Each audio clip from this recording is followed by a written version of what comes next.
Dear students, in the last class we already discussed the data representation chapter. So today, we will move to the next chapter, that is software concept. So you already know that. So what is software? So here software is nothing but it is a collection of programs to perform some task, or it is a set of instructions to perform the task. Okay. So if you consider any software, for example, Tally is a one software. Nudi, again it is a one software. VLC Media Player, again it is a one software. Windows Media Player, again it is a one software. Okay, there are n number of softwares are available for the user. Okay, so here software concept means in this chapter we will discuss what is software, so what are the types of softwares, and what are the uses of system software, and what are the uses of application software and operating system. Okay, so here software is nothing but so it is a collection of programs to perform a task. Okay, there are two types of software. So first one is system software.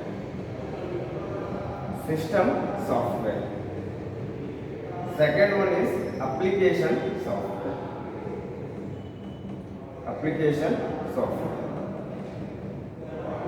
So another one is there, that is the utility software.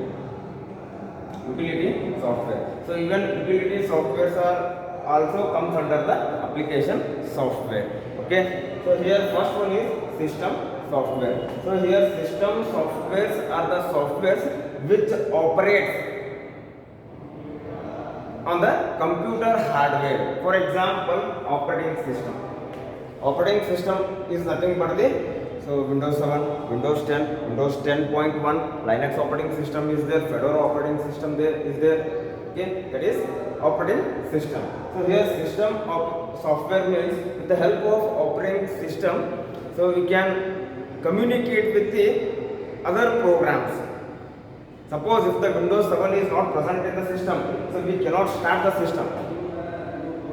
First is Windows operating system, or first is operating system. With the help of that operating system, so you can communicate with the other devices. For example, if you want to take the printout in the Word, okay, first operating system is installed in the system. So after that you have to install the MS Word. So with the help of MS Word, you will get the hard copy, you will get the printout. Okay, means the system softwares are the softwares which operates on the computer hardware components,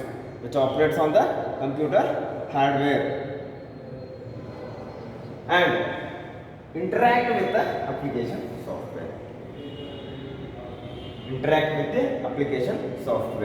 Because within the system, first main thing is, for example, Windows operating system. In the Windows operating system, you have to install the MS Word, Excel, PPT, etc. That is MS Office. Okay, so these software or these applications comes under the application software. So that's why system softwares are the softwares which operates on the hardware and interacts with the application software. Clear? Next is application software. So application softwares are the softwares which are used to perform some specific task. For example, MS Office. If you want to install the MS Office, means you can use it for the documentation purpose, you can use it for the calculation purpose, you can use it for the presentation purpose.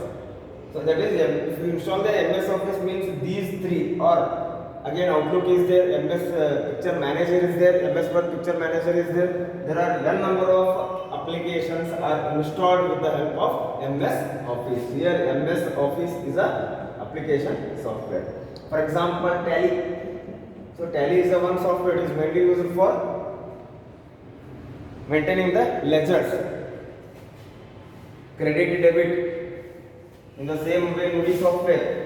Nudi means you can enter the Kannada typing. VLC Media Player, Windows Media Player.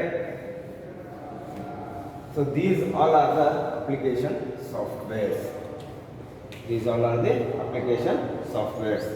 So third one is utility software. So utility softwares are nothing but the Antiviruses. For example, Quickkill is there, Avastha is there. Okay, there are a number of antiviruses are there. Then what is virus? So virus is a one type of program which damages our system files. It damages our files. Antivirus means that antivirus can repair the damaged file. If it is possible, it will repair. Otherwise, it will delete the infected files. Okay. So here utility softwares are the softwares which are nothing but the antiviruses and backup and recovery softwares. Clear?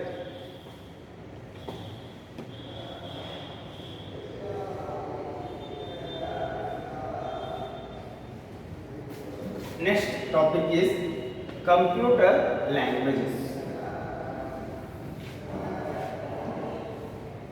Computer languages.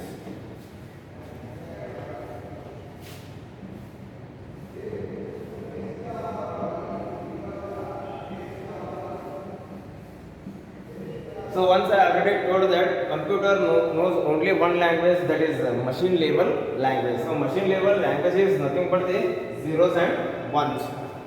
Zeros and ones, because whatever you can enter the data, so that is nothing but the whatever you can enter the data, that can be converted in the form of zeros and ones.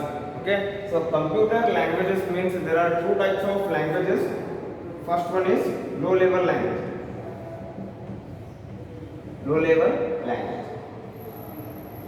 Second one is high level language. High level language. So computer knows only two languages, that is low level language. The second one is the high level language. So in the low level language, again it consists of some types, that is machine level language. Machine level language. Next one is assembly level language. Assembly level language. So again, low level languages are classified into two types. First one is machine level language. Second one is assembly level language. So here machine level language means it consists of zeros and ones. So whatever user can enter, either he can enter the alphabets, or either he can enter the digits, or either he can enter the symbols. Whatever you can enter, that can be converted in the form of zeros and ones. That is nothing but the machine level language. It is not a user language. It is a language understood only by the system, not the user. Next is assembly level language. So here assembly level language is a one type of language. One type of language, it uses some commands to operate the specific operations.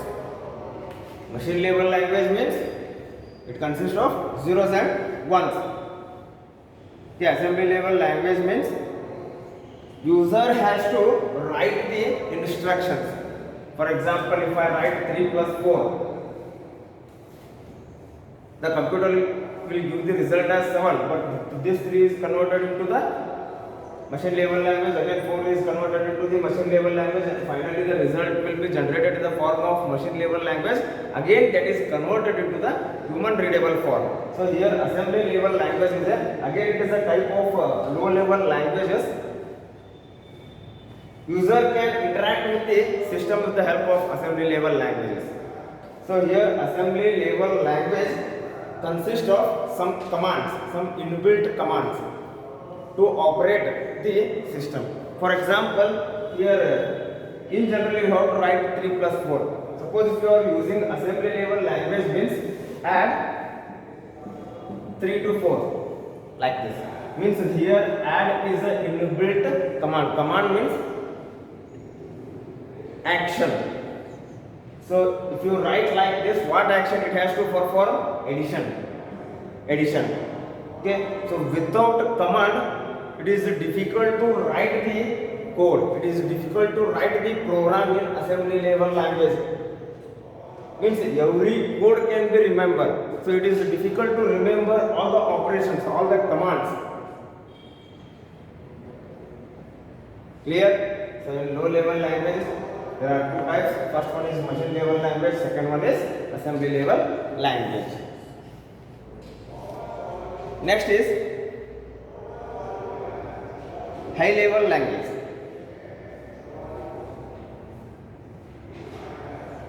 So high level languages are very easy as compared to the machine level, assembly level language, because high level language uses the English like statements. For example, if you want to perform any operation, directly you have to write 3 plus 4. If you want to perform the addition operation, directly you have to write 3 plus 4. If you want to perform the subtraction, directly you have to write the one number, next operator, next you have to write the number. Means in generally whatever you have to write the instructions, that will all supported by the high level languages. The example for high level languages are C++, Java. So there are n number of languages are there. So all the languages are comes under the high level languages. But for your first year syllabus only C++ will be there. C++ means it is a extended version of C language. Basically, the first high level language of computer is C. Next, advanced version is C++. Its advanced is Java. Okay, for your syllabus, C++ is there.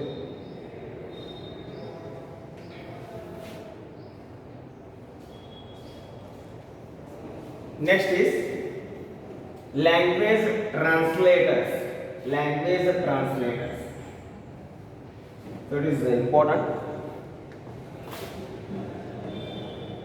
Language translators. So language translators. So here language translators are nothing but these are the system softwares which translates from one language to the another language. See here, system software. So system software means manually we cannot install the software. For example, first I can consider Tally. So without installation, it is we cannot use the Tally, because manually we have to install. Either you have to install you, or either it will be installed by the computer serviceman. Okay, first time if you want to purchase the system, means all the softwares will be installed. Suppose if you want to add some more softwares, means you can install manually. That is not a system software.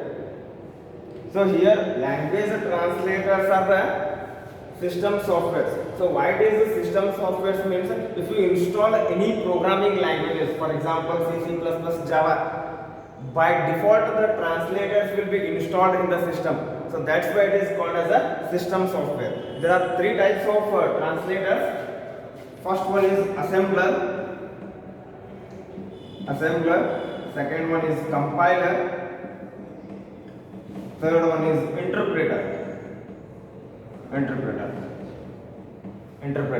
Okay, there are three types of translators. First one is assembler, second one is compiler, third one is interpreters. Okay, so here assemblers are mainly used in the assembly level languages, that is low level languages. So with the help of assembly level language, so if you want to write some programs, if you want to give the instruction to the computer, that assembly level language statements can be converted into the machine level language, that is with the help of assembler. So here assembler are the translator which translates assembly level language to machine level language. So if you consider any language, finally the statements are converted into the machine level language only, because the computer knows only one language, that is machine level language. Okay, so assemblers are the translators which translates assembly level language into the machine level language. Second one is compiler. So here compiler and interpreters are mainly used by the high level languages. So compilers are used to translate high level language to again machine level language. Interpreters, again interpreter task is again it is used to translate the high level language to machine level language. High level language to machine level language. Then what is the difference between compiler and interpreter? If you are using compiler, again its task is to convert high level to low level. Again if you consider the interpreter, again its task is to convert high level to low level language. But the difference between these two is at a time the entire program, the entire statements can be converted into the machine level language. That is the task of compiler. Here interpreter is line by line it will convert it into the machine level language, and compiler is fast. If you are using the compiler means it is fast as compared to the interpreter. So these two are the main difference between the compiler and interpreter. Language translator. Next is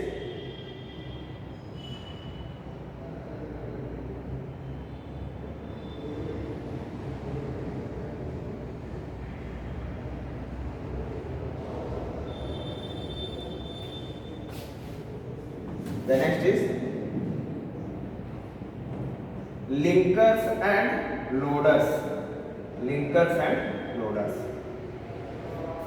So here linkers and loaders are nothing but these two are the system softwares, or again loaders are the system softwares.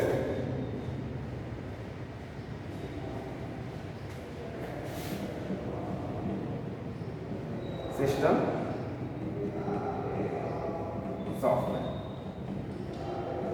Even translators also system softwares. The main purpose of using the linkers. So linkers are the system softwares. It is used to link the small programs. It is used to link the small programs to form a large program. So here, see here, link. Link means joining. Okay, it is used to combine. It is used to join the smaller programs to form a single program. So that is the task of linkers.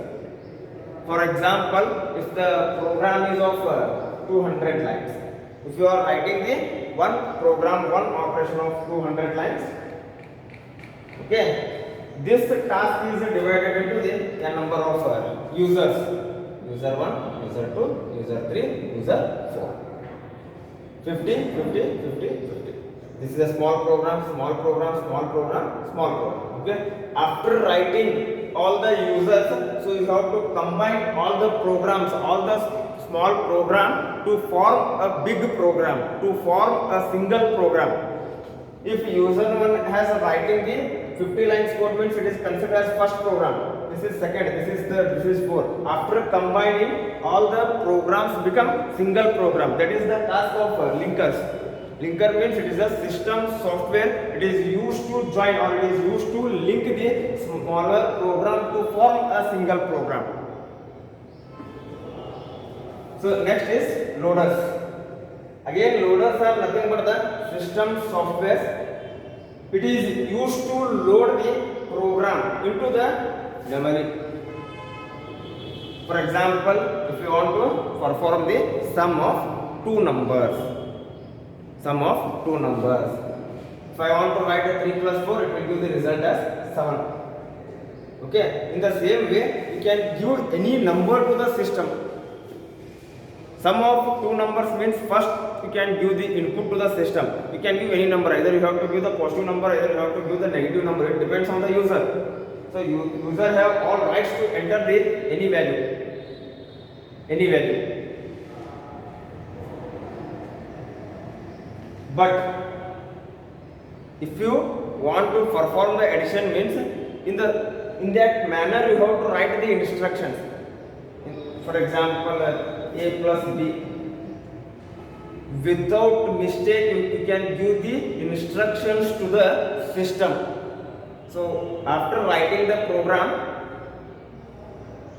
that program, that instructions are loaded into the system. That is nothing but the operating system memory.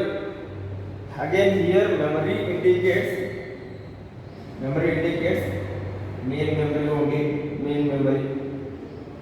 So why the program is loaded into the main memory? Here main memory is considered as a primary memory, because main memory or primary memory is mainly used for the execution purpose. It is not visible by the user.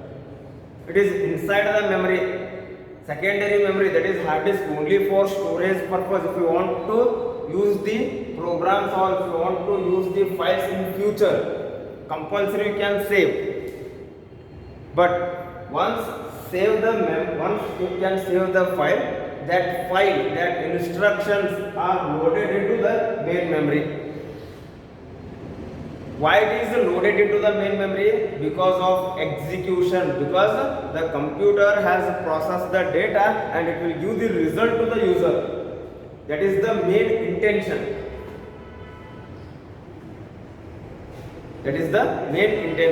Okay, so here loaders are nothing but loaders are the system software which loads the program into the system memory. So why it will be loaded? Because of program execution. Okay, so that is nothing but the linkers and loaders.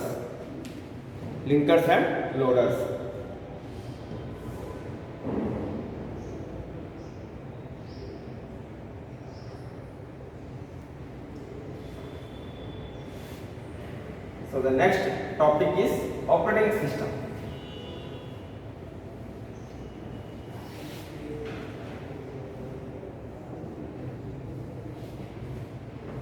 Operating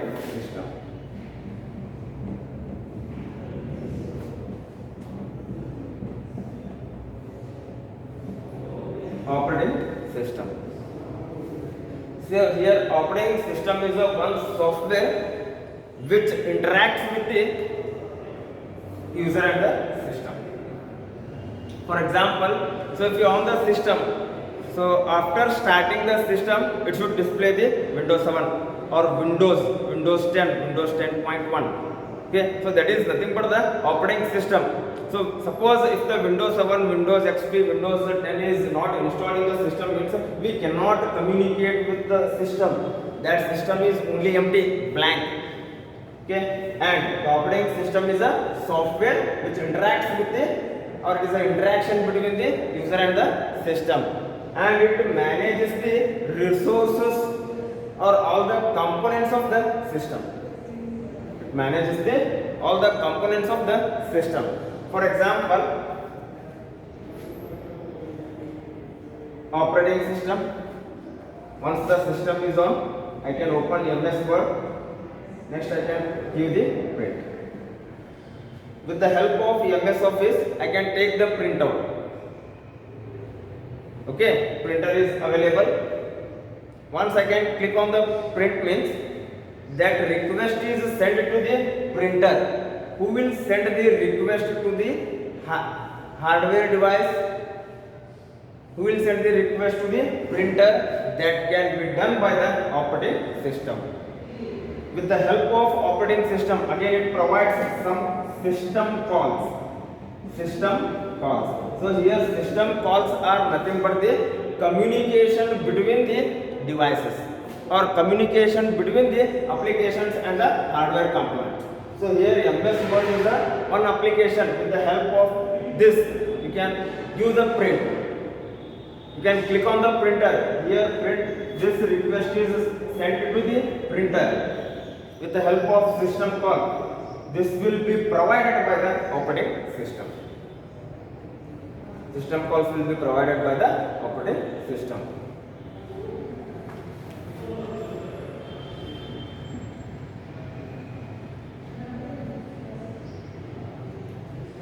And the operating system has to perform the n number of functions. For example, memory management, resource management, process allocation, memory utilization, security, there are n number of functions provided by the operating system. Okay, so this function can be discussed in the next class. Thank you.